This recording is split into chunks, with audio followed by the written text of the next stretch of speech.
Hello, this is Matthew with Stellar Roofing. I'm sitting here with Mr. Cummings. Hello.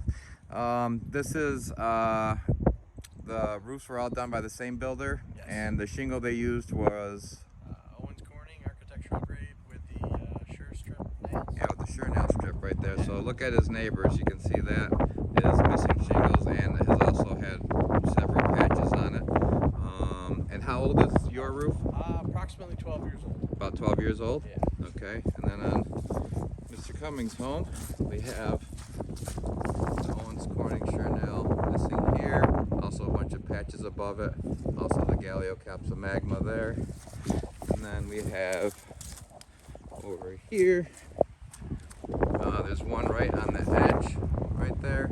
And then also right up here in this corner, you can see another missing shingle there. Also some patches and then some severe Galeocapsa magma on a roof that's 12 years old. So if you don't want missing shingles and you don't want your roof with black streaks coming down it after 12 years, we highly recommend going with our Dynasty shingle over the Owens Corning or the GAF. GAF's even worse. So thanks for having us out.